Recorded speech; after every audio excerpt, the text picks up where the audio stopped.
Welcome to the Optimal Thought. My name is Andrew Dahl, and in some of my videos I may mention products or books and provide links to those products. And I feel as if I can only recommend something if I've used it myself and have had a good experience with it. Now trust me, there are plenty of things that I've used or read that haven't been helpful at all, and since I felt like I wasted my time with it, I wouldn't want to waste yours. But the product that I want to talk about today has been one of the most useful for me, so let's get right to talking about it.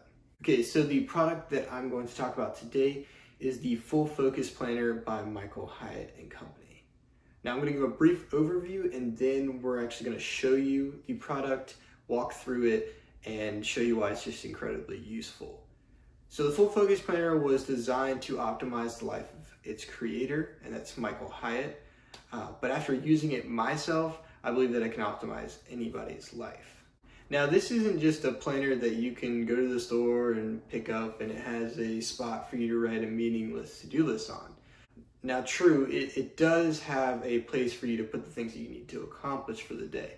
But not only does it help you plan your days, it helps you achieve your goals by focusing everything around your goals. That's yearly, quarterly, weekly, and daily goals. Now, I'm sure there are people that are asking, why not use one of the hundreds of digital options that are out there for planners that let me put my to-do list on all of my devices and send me notifications when I need to do things? I think one overlooked problem with digital options is in fact the notifications that they send. I like to think of notifications as interruptions to my natural rhythm. We already get so many notifications as is, with the national average being around 46 push notifications per day. And when you consider that you're getting the same notification on your watch, on your phone, and on your computer, that number really increases with these tools. When you rely on notifications, you're detached from your plan. It's like thinking, let me put this here and hide it until 15 minutes prior. Dawson Trotman has a quote: "Thoughts disentangle themselves when they pass through the lips and the fingertips," which makes you think that there's a real benefit to writing things down. Two of the reasons that I prefer to use an analog planner is that when I write things down, it helps me remember them better. And when I write things down, I can think through it better, which in the end helps me reduce stress. Okay, so let's take a look at this thing. As you can see, it's pretty high quality. This is the classic Full Focus Planner. And it's the line that I prefer because it looks professional, but it isn't too professional looking. They also have the leather-bound Full Focus Planner, which is the executive line, and then they have the bold line, which has bolder colors for people who like a little bit more pop. Now, I work in a manufacturing environment, and I can say that these planners hold up very well during their life. I carry mine everywhere with me, so it goes through a lot. It gets thrown on workbenches, gets carried through the plant, or tossed around in my backpack. The hardcover helps it withstand a lot and hold it together. And the classic line also has this textured material on the cover. I'm not sure if you can see that, but it's very scratch resistant, which makes it hold its appearance very well. The last thing that I'll say about the outside is that the cover is designed to lay flat, which is great so that when you open up to a page, it holds its spot very well. You're not having to wrestle with the pages constantly closing on you. Now, opening it up, you see a Get Started page, which is a very important page that most people skip over. The Full Focus Planner is without a doubt a tool, and it's best to learn how the tool works before you use it. And with this planner, it comes alongside tutorials set up by Michael Hyatt Company that will help you get better at planning and achieving your goals. Now, in the first bit of this planner, we have some pages for setting up the planner. These include setting your goals, planning out rituals, and your ideal week. If this is your first time using the planner, or maybe you've just grown as a person, these pages could change over a quarter or between planners, and that's okay. Don't think just because you write something down now, that means that you have to make it work in your life. This is just a starting point, and as you grow, you will find your own rhythm. Okay, so next we have the section for our goals. There's this front page that lists out all of your annual goals and the quarters that you will accomplish them in. As you can see, I actually went ahead and filled mine out already, not planning well for this video.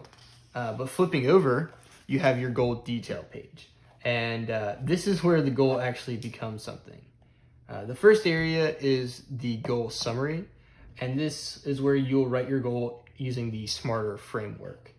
Now, SMARTER is an acronym that stands for specific, measurable, actionable, risky, time-keyed, exciting, and relevant.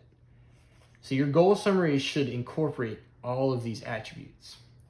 And then following this, you also have areas to fill out your key motivations for doing the goals, your next steps towards accomplishing the goals, and the reward after you achieve your goal. Taking the time to fill out these sections will help you affirm your goals and give you the encouragement to start taking actions on them. Finally, down at the bottom, you have this cool tool that is the streak tracker. This is helpful for habit goals. It gives you a nice area to check off if you did something and encourages you to keep up with that habit because you get to check something off. Okay, so the next two sections are your monthly calendars. There are one for each month of the quarter. And then you also have your rolling quarters, which are the same. These are useful for writing down key dates and events ahead of time so you don't forget about them. If you utilize these pages, it's always a good idea to check them on a weekly basis so you can remind yourself of what is coming up. Okay, so now the next section I think is one of the coolest parts of the planner. In the daily rituals section, you can write out ways that you want to start and end your days. Rituals have proven to be incredibly useful in my life. Rituals are intentionally meaningful practices that are supposed to bring energy and enjoyment into your work. Think of a piano player who plays through the scales as a warm-up before their performance. The scales are the piano player's rituals. They are supposed to set you up for success. So keep that in mind when you're designing your daily rituals. All four of these sections work together to help you perform at a higher level. Okay, so the last section in the setup part of the planner is the ideal week section. And this gives you a chance to write down in 30-minute increments for every day of the week what your ideal week would look like. This will help you get done as much as possible, but this is only a model to strive for. Don't get discouraged if you don't have an ideal week every week. Having a perfect week is rarely possible, but using this as something to aim for is something that should encourage you from week to week. All right, so now we actually get to take a look at the planner side. But even this has some unique parts to it. Where I'll start is the weekly preview.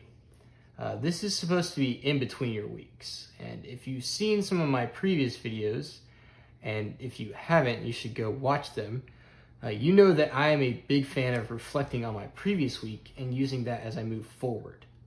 This helps me grow, and I began to love this because of this planner. The weekly review starts on reflecting how the previous week went, and it does so by asking questions such as, what were your biggest wins? How far did you get? What worked and what didn't? What will you keep, improve, start, or stop doing? Now, after you reflect, you're in the mindset to move forward and to start looking at what needs to get done in the next week. In this new version, they have a personal and a professional section, which I think is nice, especially for someone with a side hustle.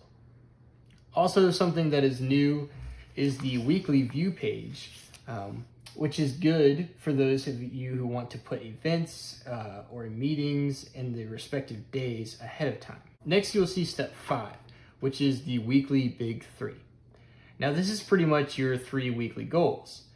What are the 3 biggest things that you want to get done or need to get done for the next week?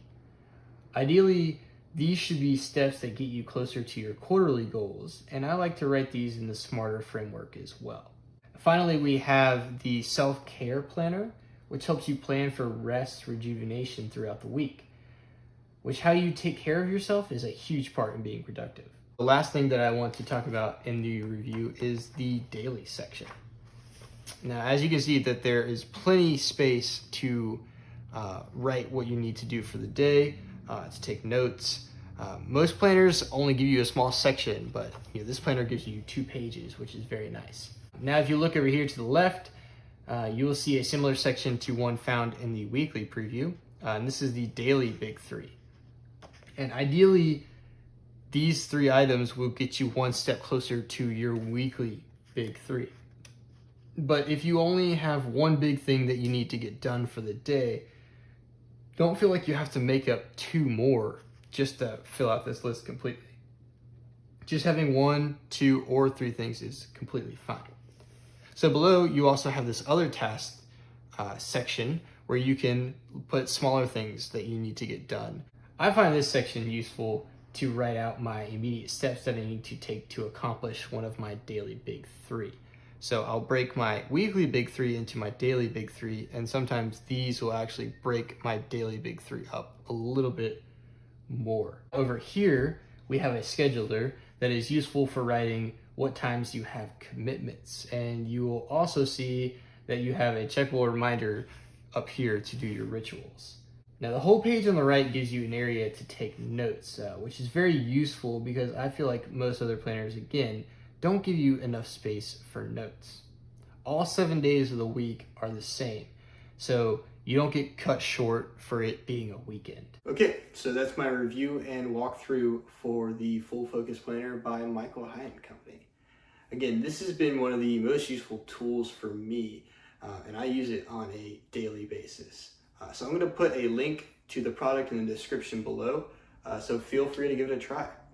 Now, if you enjoyed this video, please like and comment, and if you're new to the channel, go ahead and subscribe, because those 3 things are going to help our channel grow and hopefully turn this into a community. Now, I'm going to leave you with another weekly challenge to go out and do something nice for someone random this week. Thanks, and see you next time.